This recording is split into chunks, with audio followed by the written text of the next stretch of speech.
Buenas, amo curiosos, y bienvenidos un día más a un nuevo vídeo del canal. Os agradezco a todos que forméis parte de esta aventura y de construir nuestro conocimiento, el vuestro y el mío. Espero que estéis bien, que estéis deseando aprender cosas nuevas o refrescar en vuestro cerebro aquellas cosillas que habíais olvidado y que vamos a intentar ir aprendiendo y o refrescando, insisto, en estos vídeos y en este vídeo de hoy, sin ir más lejos.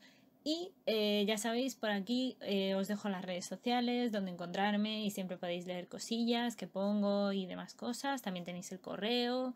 Bueno, me podéis localizar de mil formas, estoy disponible para vosotros. Y dicho todo esto, comenzamos con el tema de hoy. Ahora vamos a hablar un poquito de la taxonomía y la clasificación. La taxonomía de toda la diversidad animal la intentamos clasificar, por tanto, en las especies de acuerdo a sus relaciones evolutivas, para lo cual definimos, por tanto, el concepto biológico de especie, y es que una especie es un grupo de organismos que potencialmente pueden reproducirse entre sí y están aislados reproductivamente de otros animales o especies. Aunque existen excepciones, tales como las hibridaciones, no pertenecen ni a una especie ni a la otra, como ocurre por ejemplo en el caso del tigretón, una mezcla entre tigre y una leona, y normalmente las hembras que salen de este tipo de cruces suelen ser fértiles, pero los machos, por ejemplo, son estériles. Esto ya como dato. La clasificación, en cualquier caso, también es muy importante porque aunque ya os dije que el primer gran clasificador de las especies, tanto animales como de plantas, fue Linneo, en el siglo XVIII quien definió las especies por una serie de características únicas que además las agrupan y diferencian en grupos fue él. También nombró con la nomenclatura científica, que consiste en la primera palabra que habla del género de esa especie, y la segunda especifica la especie dentro del género. Es decir, la clasificación dentro de todos los animales, veréis que tiene un orden, una serie de nomenclatura específica que es reino, filo, clase, orden, familia, género y especie. Normalmente cuando tú denominas a un animal, por ejemplo, el famoso lobo, por ejemplo. El lobo o el perro o el... Bueno, sí, el lobo mismamente. Canis lupus, ¿no? Se suele llamar en nombre científico. Bueno, pues canis significa género y lupus especie, ¿vale?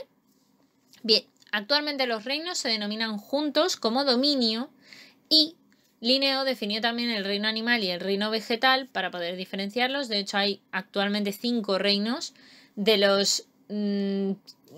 bueno, sí, hay 5 reinos animales y es esto que sería el de las plantas. Clasificándose de modo monofilético, definamos pues que el taxón es cada grupo de organismos y la categoría es el lugar jerárquico que ocupa dentro de ese taxón o filo, ¿vale? O sea, hay que tener claros, ya digo, estos conceptos un poco antes de meternos en la movida de explicar un poco todo el tema de las cuestiones más evolutivas. Bueno, pues recapitulando un poco, los primeros seres animales en sí aparecen en el Precámbrico hace unos 700-590 millones de años, aunque ya existían previamente los seres unicelulares.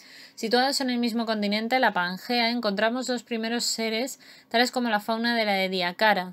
Entre otros, en el Cámbrico encontramos ya entre los 590 y los 505 millones de años que se produce una explosión de diversidad de donde surgen los patrones arquitectónicos que solo se han ido modificando poco a poco y aparecen justo los primeros artrópodos, siendo estos animales acuáticos y convirtiéndose gracias a tener el carbonato cálcico en una estructura cada vez más potente y más resistente en organismos que incluso pudieron llegar con el tiempo a volar.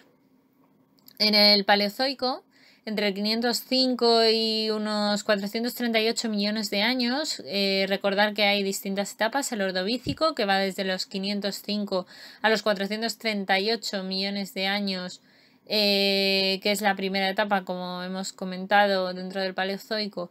Destacan las plantas terrestres y vertebrados acuáticos. La siguiente etapa va en el Devónico de 438 a 360 millones de años y se coloniza el medio terrestre con los primeros tetrápodos y artrópodos. En el agua aparecen también los peces con dientes y radios en las aletas. Radios nos referimos a la estructura más similar a nuestra mano, entre comillas, ¿vale?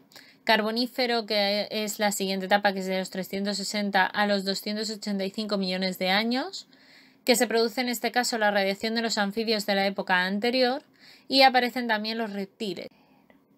En el Pérmico de 285 a 248 millones de años, con una radiación de los reptiles que además irá acompañada de una Pangea separada en el interior, los reptiles, y en el exterior o más pegados hacia las costas estarán los anfibios, y se produce una extinción masiva del 85% de las especies marinas y un 70% de los vertebrados terrestres, y así los trilobites y los insectos se quedan como grupos que estaban predominando y que ya veremos que se extinguen. Todo esto os lo contaré mejor cuando hablemos de la asignatura de paleozoología, pero me parece súper interesante que lo sepáis así un poco antes de meternos en materia. Y aparece el primer reptil mamíferoide, ¿vale? A partir de este último periodo. Es decir, que el Paleozoico es la época que abarca desde hace unos 505 millones de años hasta los 248 millones de años.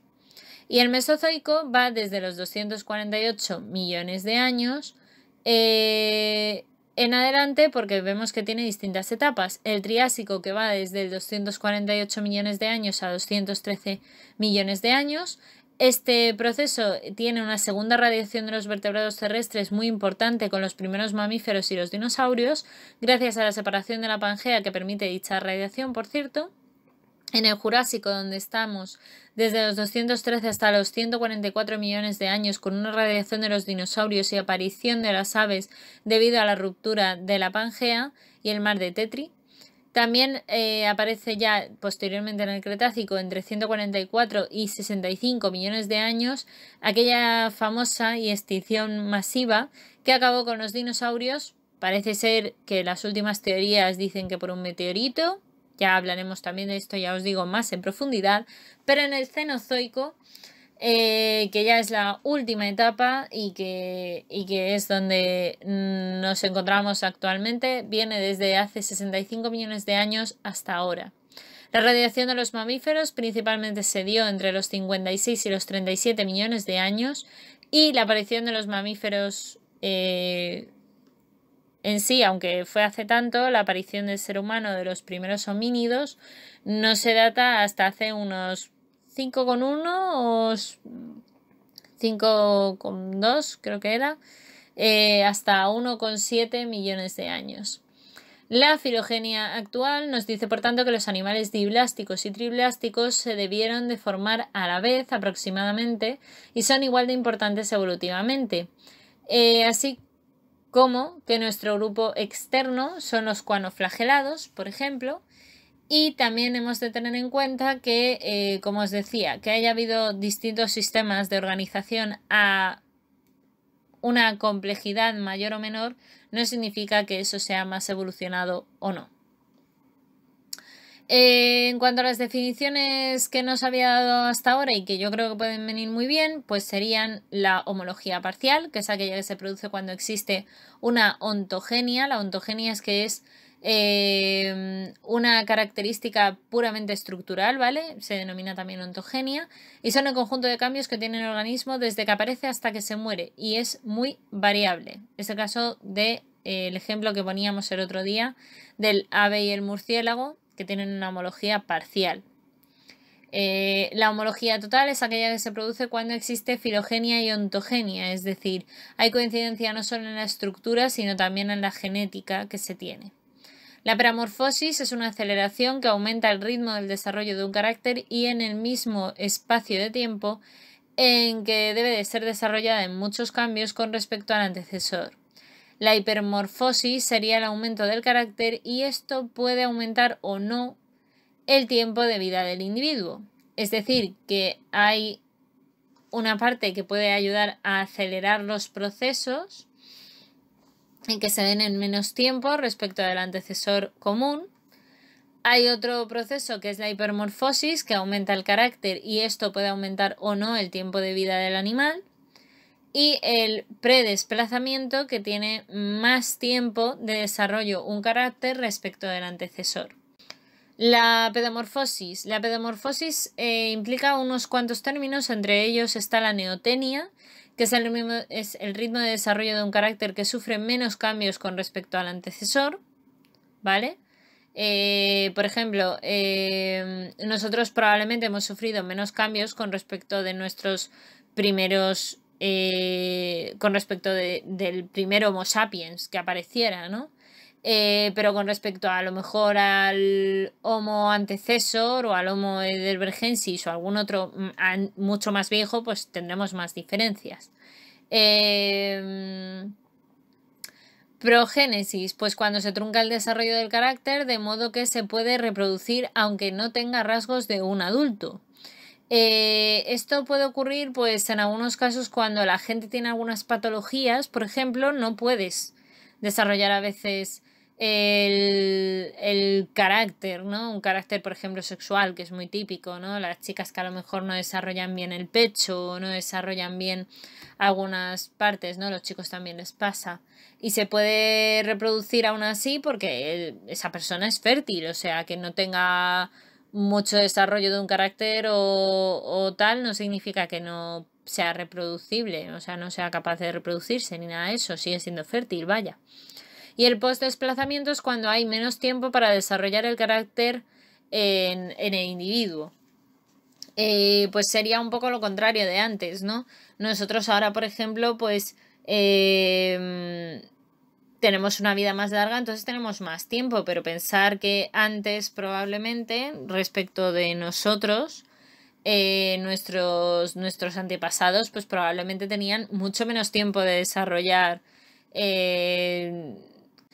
la evolución, como ya iremos viendo, tiene distintas partes y demás, pero la generación de la diversidad y desde el desarrollo del cigoto hasta el adulto tiene una generación llamada morfogénesis, que es el conjunto de procesos implicados en la formación del embrión y el animal posteriormente al nacimiento o al desarrollo, vaya, y se producen los primeros estadios del desarrollo precisamente con un crecimiento mediante las mitosis y mediante las fases de la morfogénesis que van a ir dando los distintos órganos, las distintas estructuras y demás. Esto ya os digo que lo veremos muy bien en embriogénesis y en embriología, que ya os iré comentando poco a poco, cómo se va viendo, sobre todo yo creo que en el ser humano es que se ve muy bien, se ve muy bien. Bueno, hay otros casos seguro, pero yo sobre todo siempre lo he visto muy bien en el ser humano. Y la reproducción, como hemos dicho anteriormente, sexual y asexual, que también va a condicionar hasta cierto punto ese desarrollo. Los hermafroditas, que también recuerdo que son un caso un poco más aparte. Y es curioso también que en algunos casos, y esto también cae la pena, yo creo, mencionarlo, ¿no? Yo creo que está interesante, es saber que el sexo, por ejemplo, si bien es verdad que viene determinado por los genes, también es verdad que en algunas especies también se puede condicionar por el ambiente o la temperatura. En cualquier caso, el desarrollo, si bien es directo por los vivíparos que se alimentan directamente de la madre, como es el caso de los humanos, o vivíparos que están en el interior de la madre y se nutren, pero solo del vitelo del huevo, que también hay otros casos, y el oviparismo, que es el abandono tras la puesta, muy típico, por ejemplo, de las tortugas marinas. Pese a ser los desarrollos directos, los desarrollos indirectos también os quiero recordar que es el proceso de las larvas, pues por ejemplo en los insectos, en medusas y demás, ya veremos también que se produce. Y hasta aquí por hoy, amo curiosos. Espero que hayáis aprendido, que os haya resultado entretenido y sobre todo, ya sabéis, darle al pulgar, hacia arriba, darle a la campana, dejaros las dudas, la información que encontréis, que a lo mejor yo no he puesto sobre el tema, comentarios si queréis y demás, aquí en el vídeo o en redes sociales o donde queráis. Y nada, pues Simplemente espero que esta pieza de Lego os haya ayudado a construir un poquito más vuestro conocimiento. Y ya sabéis, nos veremos por redes sociales, nos vemos en el próximo vídeo. Muchas gracias. Ya sabéis que podéis compartir vuestro conocimiento siempre con todo el mundo. Y nada, que la ciencia y la fuerza os acompañe.